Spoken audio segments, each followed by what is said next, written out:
Hello, everyone. Thank you for coming to the interview. I'm Megan from the Kirkbear Canyon Library, and we're here with author illustrator X Fang, who is going to tell us about her latest book, Dim Sum Palace.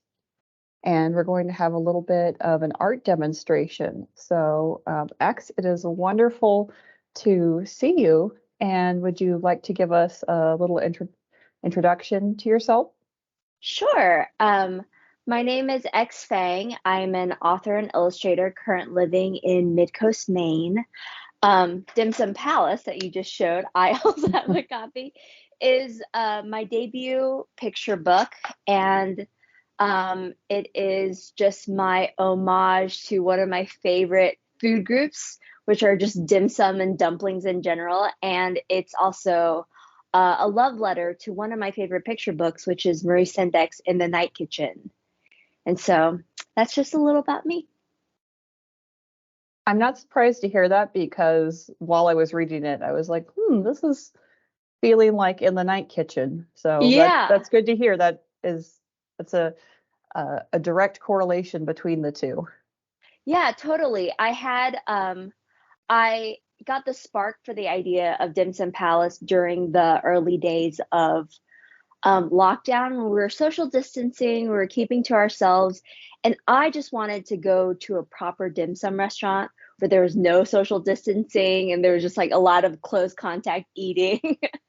And so I was just craving dumplings and dim sum, and then I saw In the Night Kitchen, and I was like, yes, I want to be this kid who's just like immersed in a giant food world. And so that's where it all began. Awesome. And yeah, so the character Liddy in the book, Hmm. who on the cover, yes, she's surrounded by food that is almost the same size as Yeah. herself. Yeah. Um, so Liddy like goes into this dream world that is a dim sum palace, which is actually a palace. Can you walk us through the process of like from that first idea of wanting to go to a dim sum restaurant? Um, is that the initial idea of the book to like publication? Like how did that process go? Well,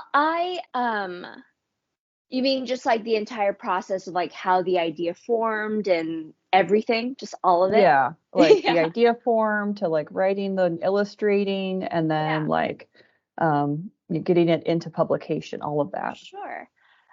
Well, the idea, so I knew I I had a copy of In the Night Kitchen on my desk, and I knew that Marie Sendak was inspired by Winsor McKay, who is like an old illustrator who did these series of Little Nemo comics in which this little Uh-huh. boy goes to bed and he always ends up in a fantastical place. So I knew I wanted the story to be a fantastical dreamscape. And because I was craving dumplings, I was sketching a lot of little dumplings. Like when I was doing notes, like journaling, I would just sketch like a little dumpling. And then one day I sketched a dumpling with little feet coming from underneath it, almost like Mhm. the dumpling is crushing a person, like in The Wizard of Oz, where the house crushes the witch, and you just see those Mhm. little feet. So I had a drawing similar to that, and it just kind of snowballed from there, where I knew it would be a beautiful, like, dreamscape. The food had to be delicious, and it paired really well with the naming of a lot of these Chinese banquet halls, like restaurant names. It's always like very beautiful and grandiose. It's like the Oriental Pearl, Dim Sum Palace, or like the Jade Palace, something very aspirational and like grand. And so I thought it would be wonderful if this main character knew she was going to go to some place with a name like Palace, and not really know what it is, but then go to bed and just really imagine a palace. And so from there, the story kind of writes itself because you're just a little girl going through like a dreamscape. There needed to be some tension. And so she had to be made into a dumpling. So that was the tension. Um, and the story was very easy to write. I remember just it coming out of me very quickly. The visuals took a bit longer because I wanted the food to look delicious. You Mhm. know, you had to be a part of Liddy's dream and see the food and also just leave. I wanted people to finish reading the book and feel incredibly hungry. And so the dream sequence also had to be um, set apart from the real world. And I imagined this girl, Liddy, growing up the same way I did, surrounded by a lot of traditional Chinese paintings. So a lot of landscape paintings and interior court paintings. And so I used a lot of that as reference. Um, I'll just like show some references. Um, so when we were talking about the actual dim sum palace that you see in Liddy's dream, a lot of this is referencing traditional Chinese paintings with the landscapes in the background and also court paintings, the Mhm. architecture, the color scheme, and then just like little courtyard where the empress is eating and just these little scholar stones and the way the trees are built. So I just really referenced a lot of traditional art as a way of setting the dreamscape apart. And so once I had some visuals and a story, I created a picture book dummy, which is Mhm. a mock-up of the entire book. I had a couple of finished art pieces and the story completely written out. And because my background is in graphic design, I was able to lay out the entire book, design a cover in a way that seemed like a finished product, even though Mhm. some of the drawings were still really rough and loose. But so from there, I sent it out to various agents. Um, and well, I should backtrack and say I finished creating this picture book dummy for Dim Sum Palace, and I really enjoyed it. And so I wanted to do more. So I didn't want this to be a one-off thing. I wanted to see if it was a sustainable practice for me for something that I wanted to pursue and do long term. And so I ended up creating 4 picture books and making 4 picture book dummies. That's um great. yeah, so it took a few years and I was just, exploring, learning about the craft, learning about the technical aspects like page count, page size, like terminology. And it was really fun because I'm a very like technical person. I like rules, I like parameters. And so after I had 4 picture book dummies, I sent it out to various literary agents and then heard back from one who is my current agent, and she thought a lot of the picture books were dummies were ready to go. They were Yeah. just little mock-ups that I spent a lot of time perfecting. And so she thought they were ready to go. So we sent them out to a lot of publishers. And yeah, and I um, met one publisher, Tundra, based out of Canada, that I really connected with. And yeah, I'm working with them on Dim Sum Palace and 2 other books coming up. So is this 3 out of the 4 picture book dummies are now becoming like real, like in the world projects? Yes. That's So great. uh, I know. So 3 out of 4 were in a good enough shape where a publisher wanted to publish it. So those aren't those aren't too shabby odds. So yeah. And you mentioned your background as a graphic designer. So how did Yes. that inform your illustrations as well? Because you talked about like referencing the traditional Chinese court paintings, but is there anything else that like for leading the eye, like on the page or how you design um, Uh-huh. the illustrations? Like how does the Yeah. graphic design factor into that? Well, I think a lot about simplicity and like making sure, especially with children, there's like, you want them to know what to look at, like what to focus on. So obviously, everything is pretty centrally focused and, you read things from left to right. And so I wanted the dynamic, all the movement is going from left to right. There's never like a different flow of it. So I think a lot about where the eye lands, and that's just from graphic design, making Mhm. sure there aren't other things that distract from the main visual that I'm trying to convey, unless it's supposed to be really chaotic, like the scene where they actually go to the real Dim Sum Palace, and Mm. it's just a cacophony of overstimulation, and that's meant to be like your eye kind of flutters everywhere. But yeah, I think my background in graphic design really helped inform um, my composition and just wanting to keep things really simple and the colors really simple. And this need for high contrast. Mm. So like the colors, I wanted there to be um, definitely like a differentiation between the colorscapes. Like the dreamscape was a little bit more warm, and then like the real world is a little cooler. So there are a lot more blues in the real world, whereas like there's a lot more yellows in the dream world. And so those are all little decisions that really help me with the process. I'm someone that thrives on giving myself rules and parameters, Mm.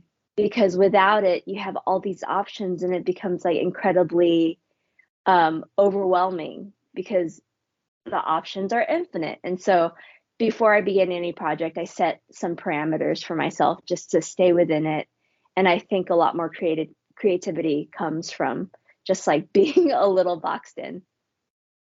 Having those limitations and not getting stuck in, just all of the decision making. Yeah, that makes sense. That's a Yeah. good process to go through. For sure.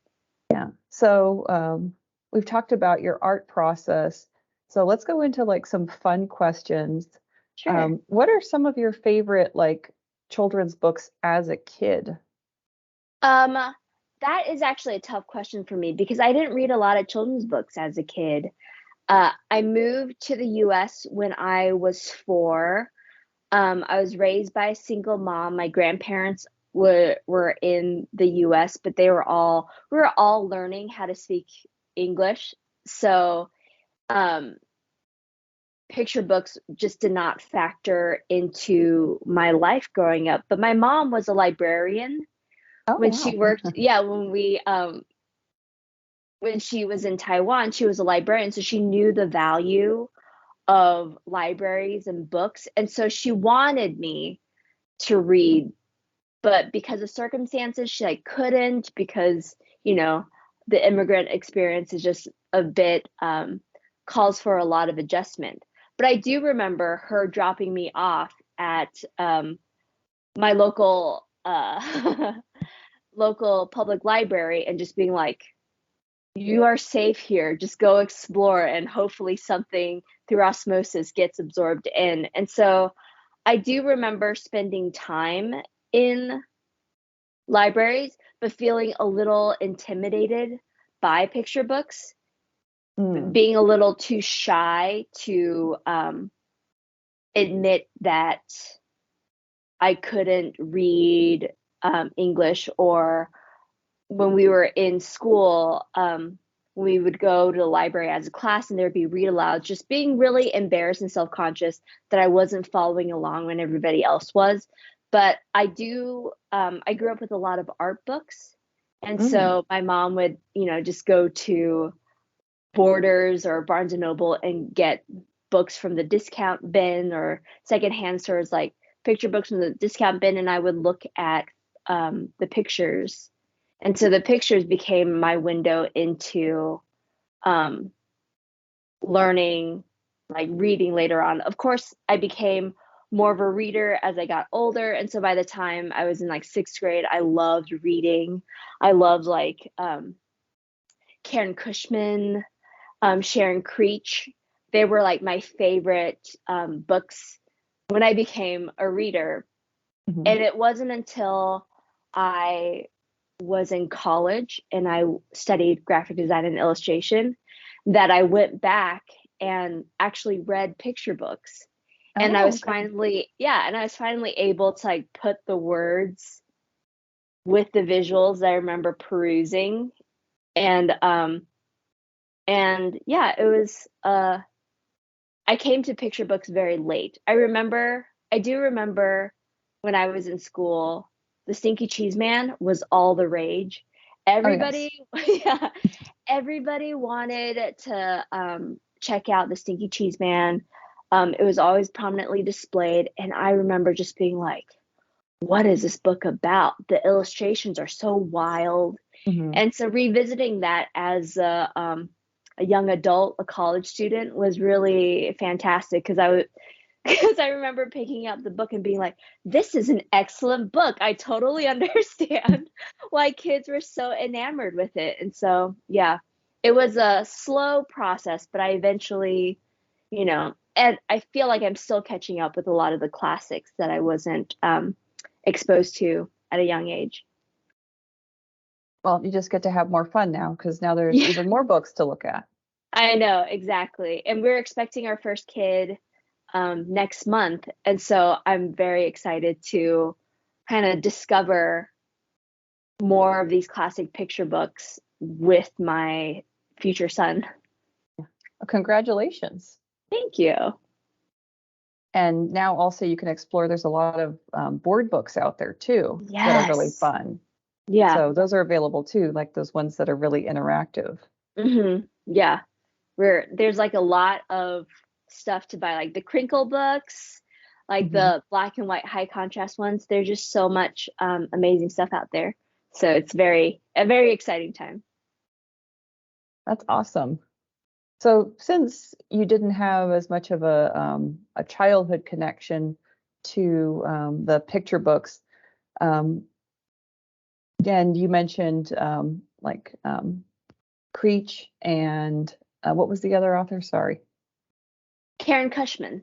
Cushman. Thank you. Yeah. Um, are there any like current authors or author illustrators that you admire, whose work that Oh, you've looked at? so many, so many. I really admire the work of Sophie Blackall.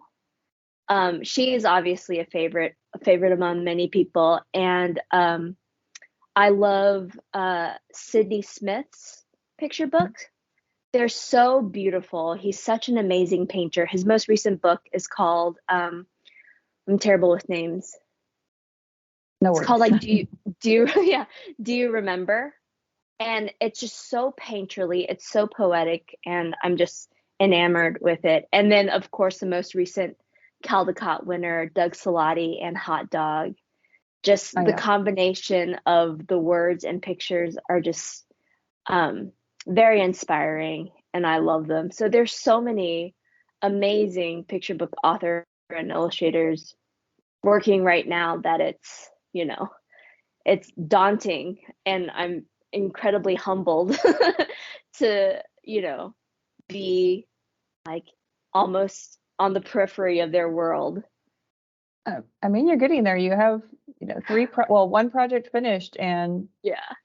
two more coming out. So Yeah.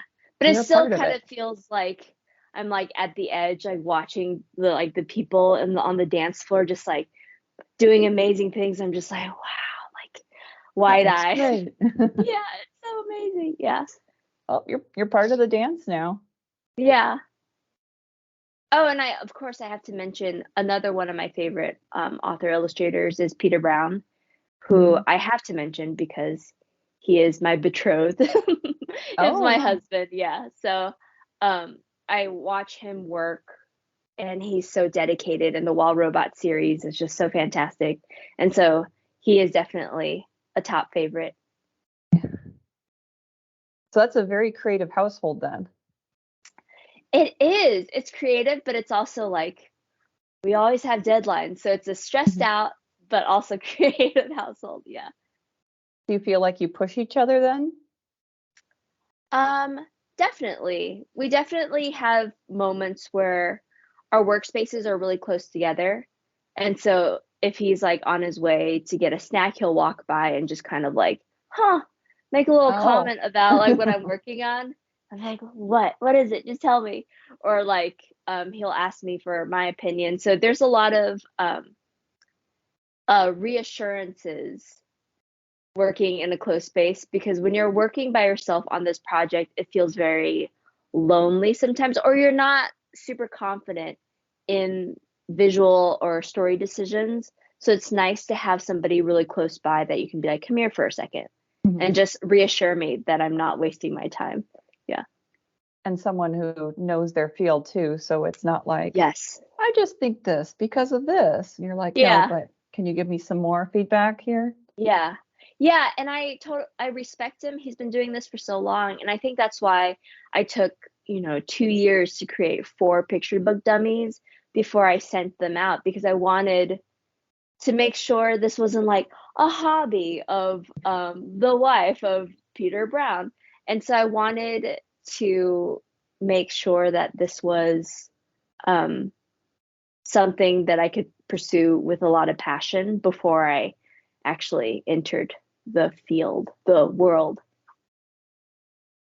And so speaking of like passion and all that, this one was inspired by, wanting to be close to people, or Dim Sum Palace was inspired by wanting to be close to people and going out and being able to eat. And is that a reoccurring theme, like food in your picture books, or what are some things that have inspired your other picture books, or where you see inspiration coming for future picture book ideas? I think I do love food. So there were a few food themes when I am just like jotting down ideas. But the next 2 picture books do not have anything to do with food. And I think it's just about I think mostly the themes of my stories are more just about um, like curiosity, kindness, and like learning about yourself, if that makes any sense. I can't think of like one unifying theme, but the next picture book is called We Are Definitely Human, and Mhm. it's about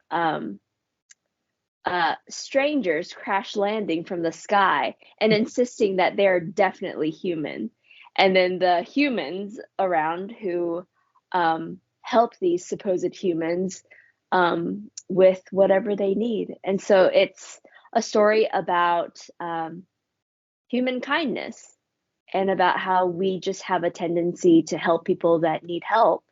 And Mhm. so that is what the second book is about. And then my third book is about, breaking something really valuable that belonged to a grandmother, and about Mhm. like that first experience, and about how guilty you feel, because that's something that I still think about, like very vivid childhood memories, is like accidentally breaking a vase belonging to a grandparent and just feeling so guilty because you break the thing that belongs to the person that you love the most, and how a child would process that. And also, but to tell that story with some humor.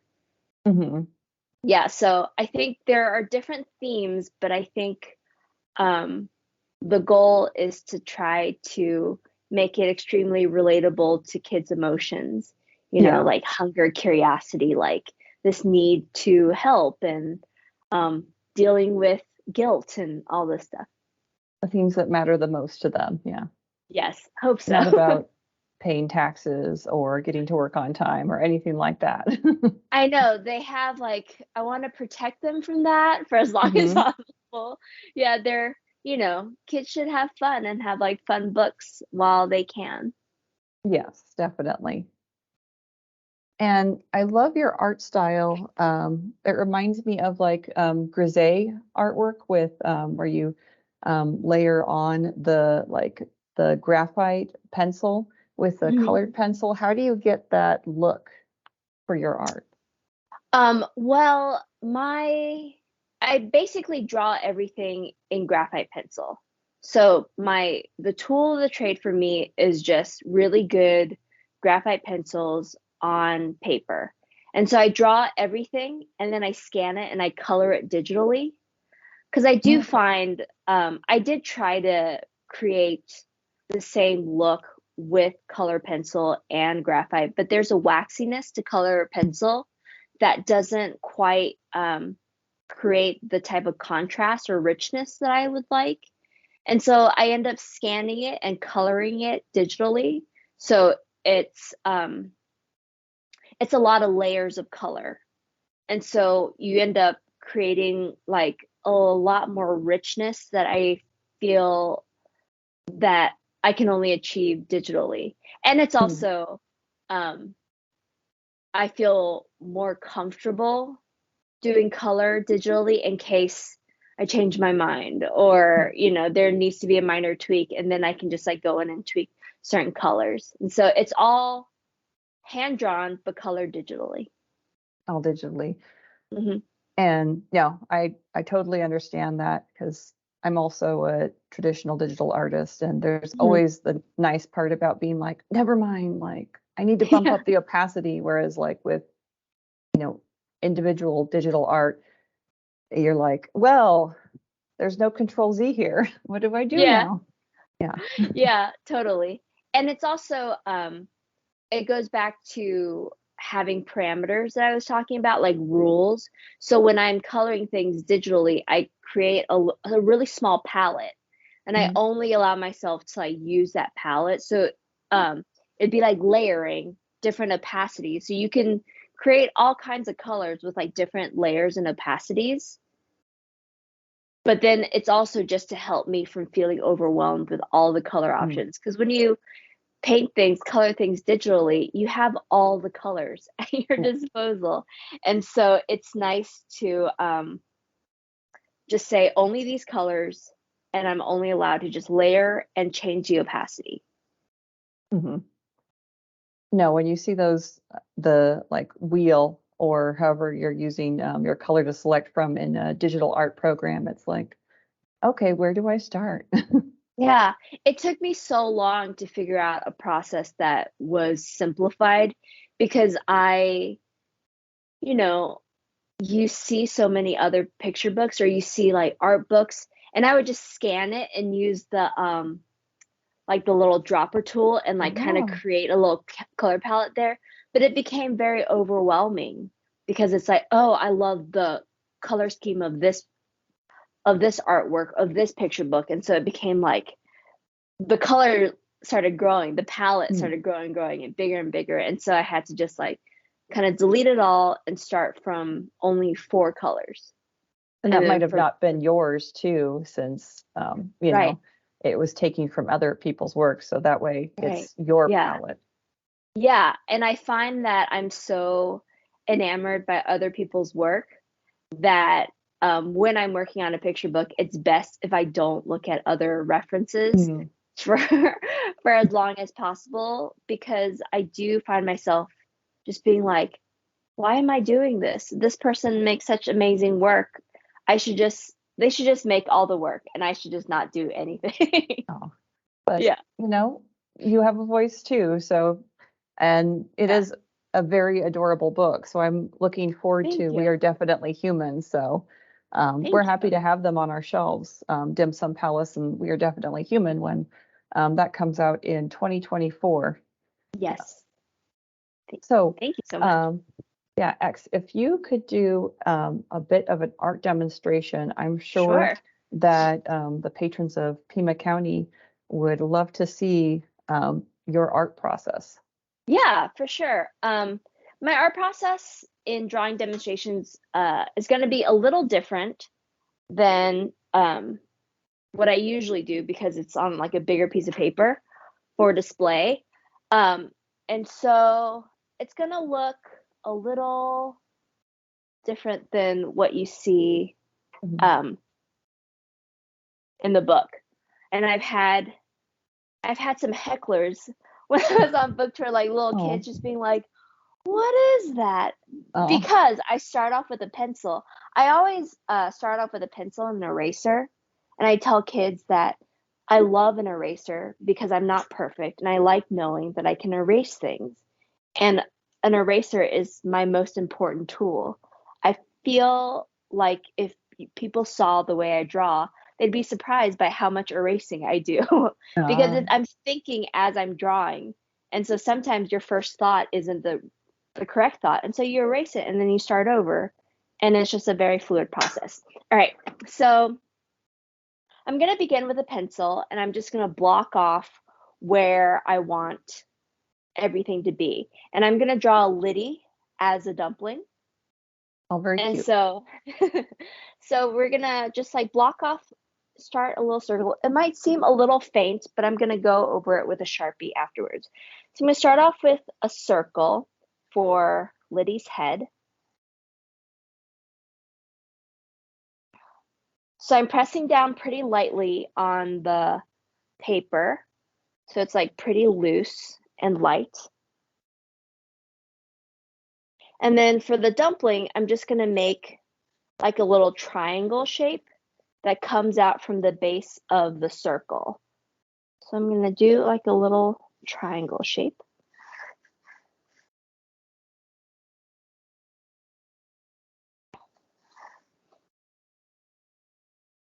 This just helps me plan the image.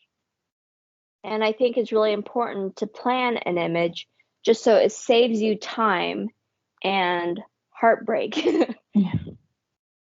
And so we have this like dumpling, like triangular shape.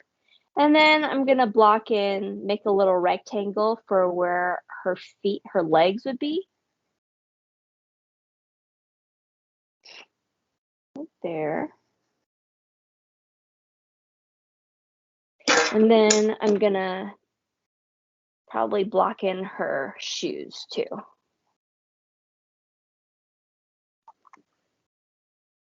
All right. So now that I've like blocked everything in, I'm gonna actually go in and like start fleshing things out. The triangle where that's supposed to be a dumpling is still like, it's too angular to be a dumpling. So I'm gonna go where the endpoints are and just kind of like round out and make it more of a dumpling shape. But I'm using the triangle as my guide for like how to round it out. I'm gonna round out.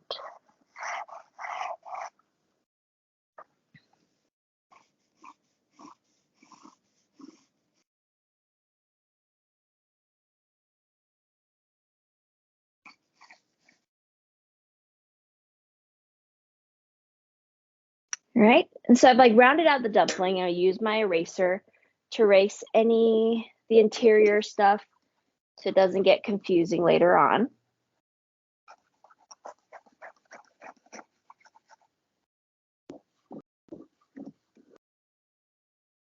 Okay, so it's still very loose, still very light, but this is like the initial planning process and the initial sketching process. So now I'm going to move on to Liddy's head.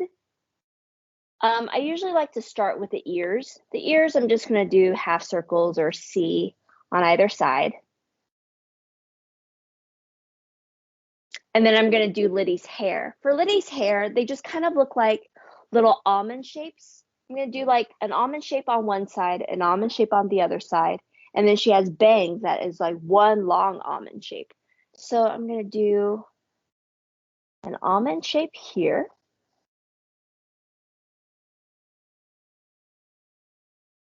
An almond shape on the opposite side. And then her bangs, like one long almond shape.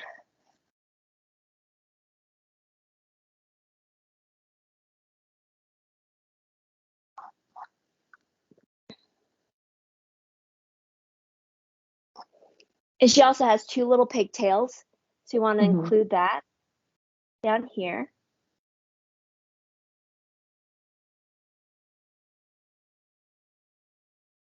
All right. And now for her face. When Liddy is made into a dumpling, she's not thrilled. Her eyebrows are furrowed, so it's basically her eyebrows are just like one straight line, like two straight lines, because she's not thrilled. She'd rather be eating a dumpling than being a dumpling. So her brows are furrowed, and then we got to make her eyes match her unthrilled expression. So I do another line underneath and then just like a half circle. She'd rather be somewhere else. Yeah, she'd much rather be somewhere else than as a dumpling. All right. And then I'm just gonna pencil in, just like demarcate like a little oval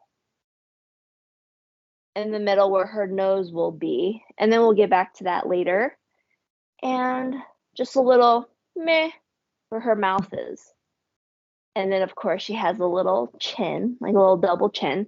Okay, so now we blocked in where her facial features will be, and I'm going to go in and do more stuff in the dumpling. So for the arms, when I do a drawing demonstration, I show kids that you just use really simple shapes, and you can create a lot of things with simple shapes. And so for the arms, I'm just going to do a really long O here, long oval shape for her arm. And then I'm going to repeat that on the other side. She has 2 arms.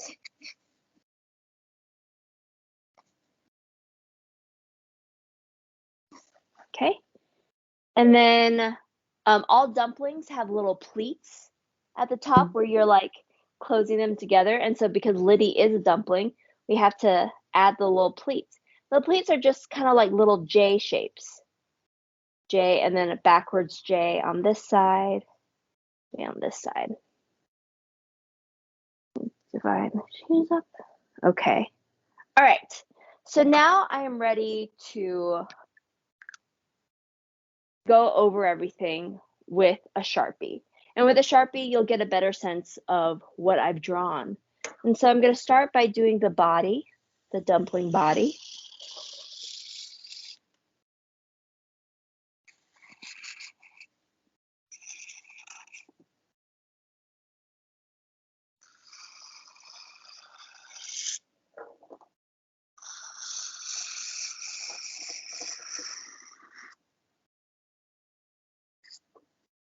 So we have Liddy's dumpling body, and then I'm going to go in and do some of the J shapes here.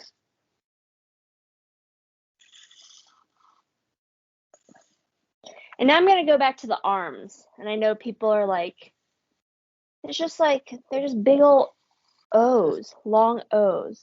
But I think if you add 3 lines, 2, 3, and a little thumb, it become just a little hand. There you right go. there. There you go. Let me do the same for the other side. 1, 2, 3, and a thumb. And then you have a little hand there.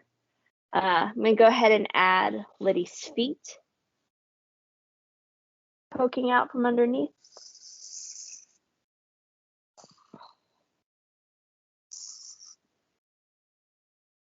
And her shoes. All right, and now I'm going to go back toward her face. So Liddy has like big cheeks, so I'm going to put in her cheeks right now. Draw in her ears. Her bangs are right here. Or her pigtails, not her bangs. All right, then we're going to do her hair.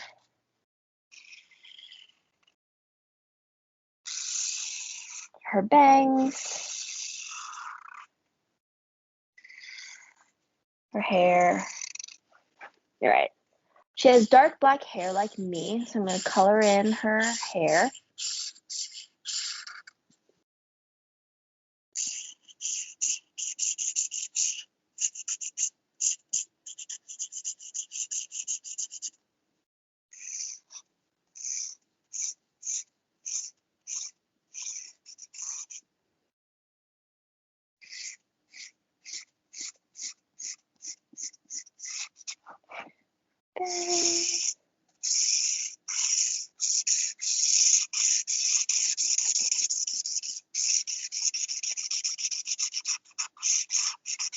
Okay, and then we can go in and highlight Liddy's eyebrows.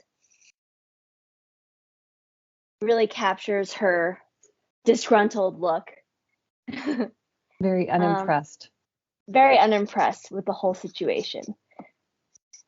these half circles for her eyes, and then her eyelids also convey just a disinterest in being a dumpling.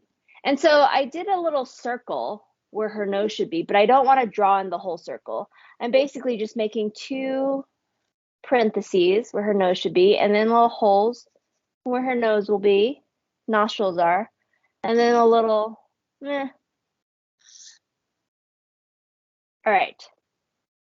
So I've blocked everything in with marker, but I'm not done because a lot of my work is about shading and coloring in with graphite. So I like to do that when I'm doing drawing demonstrations, just to show that you can zhuzh it up by adding some shading and dimension. And so I'm gonna lightly color in Liddy's face so we can differentiate her skin from the dumpling, because like dumplings are usually very white and pristine because of all the beautiful white flour used to make it. And so I'm just gonna like color in Liddy's face and her arms so there's like a difference in shading between her and the dumpling skin. I actually love shading. I think I've always loved coloring. And so whenever I've always been drawn to drawing more than painting, because I just love the rhythmic nature of coloring and drawing. Because in certain parts of drawing, you can like, it almost has the same feel as just like zoning out and then coloring in a shape, which I find very relaxing. And so I'm coloring in her arms too. Thumbs, coloring in her arms here.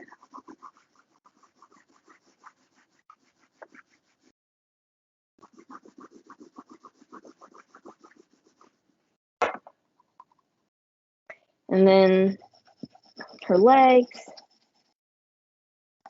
Okay, I'm not done. Do more shading.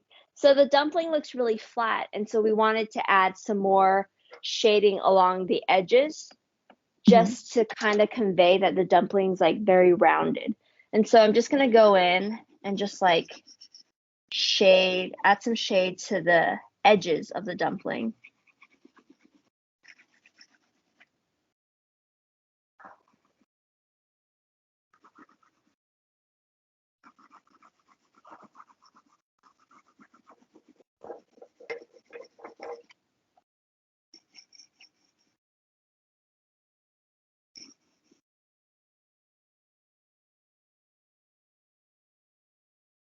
And color in the shade of the edges of the dumpling.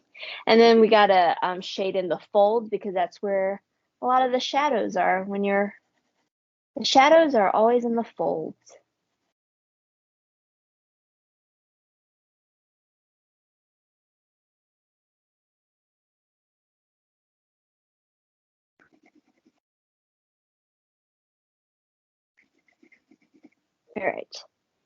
All right, and so now I'm gonna, just one more thing.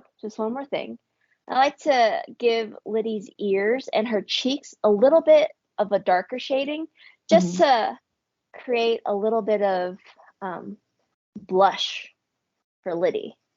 She's got those plump cheeks that pop out. She's got those plump cheeks, so you gotta give her like a little bit of plumpness. And I think you can achieve that just by like shading in almost like a little circle area for where Liddy's cheeks will be.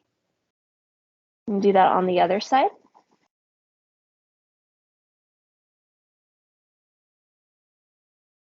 And we'll do that a little bit on her nose, on her chin, and then in the middle of her forehead. Just to give her like a sense, like a little bit of color. I'm gonna do that some more around these areas, just like along the edges, just to create more dimension. And that's it. That's my little Liddy. Awesome. There she is. There's Yay. Liddy. There she is. And There so we if you were go. going to take this into a color illustration, this would be the point where you would scan it in and then color it digitally. Yes. So I would Okay. scan this in and I would first start by like adding a layer of like a light brown over the whole image. And so it basically makes the blacks more of like a brown black. Mhm. And then I would just like create a layer and then just start building from there. Even when I'm doing the layers, it's just not a layer flat color. I use a little digital pencil. And so I basically recreate the same thing. I'm like coloring in color on top of a graphite drawing. So it has the hand strokes, the hand markings digitally. And so it kind of seems like I am, that's why a lot of people think I'm doing this in color pencil because there are Mhm. like brush strokes, but it's all done digitally. I'm not just using like one flat shape of color. I'm actually going in and adding layers of color uh, using a digital Wacom pen. Mhm. Yeah. And that's how you get the look of Dim Sum Palace. Yes. Yes. And next year, we are definitely human. Yes. And so I basically recreated my author photo for the, Ah, yes, but yeah. it's like Liddy in the same stance. You know, nobody loves being made into a dumpling when they could be eating a dumpling. I know. Yeah. And so you've got all these wonderful dim sum Yes. on the inside pages. Yes. So which is your favorite dim sum if you had to Oh my choose? gosh. It would be the radish cake. Ah, yes. It's like radish cake, or sometimes it's called a turnip cake. And it was something I have to order it every time I go to a dim sum restaurant. It is my favorite thing in the world. And it's something that I've eaten so much of. There was a year where I couldn't eat it anymore Oh because no. I had overdone it. And so I needed a year off. But before, I also wanted to show something really fun. I designed the cover, the jacket, but when you take off the jacket, you have like a Oh. hidden cover underneath. And it's basically looks like a Chinese restaurant takeout menu, a takeout menu for the Dim Sum Palace. And so it also makes sense that when you open a menu, you get a list of all the items that are available at the restaurant. And then there's a little drinks menu in the back Aw. with a little lunch special. But Dim Sum Palace is an all day dim sum restaurant. It's not real, Hmm. but I put it on Buford Highway. It's in Atlanta. Buford Highway is like Uh, this long stretch of road in Atlanta that has some of the best Asian food can be found on Buford Highway. So this is a little shout out to my home turf of Atlanta, Georgia. that's so cool. Yeah. See, I had no idea about that part because we've got Yes. it covered in our nice shiny plastic for the library edition. So I haven't Yes, seen the inside nobody cover. yeah, nobody take off like the beautiful pristine shiny plastic of your Yes, library no. book. You'll have to Don't go do buy your own copy if you that. want to see the inside. Yes, yes. But yeah. Okay. Thank you so much for meeting with me, X. And it was wonderful to learn about your art process and the process of Dim Sum Palace and about your not only one, but two new books that are going to be coming out in the Yeah. future. So we are going to be looking forward to those and um, we'll be having those on our library shelves when they come out along with Dim Sum Palace. Great. Thank you so much. Thank you so much for having me. I really enjoyed getting to talk to you. So, thank you. Thank you again.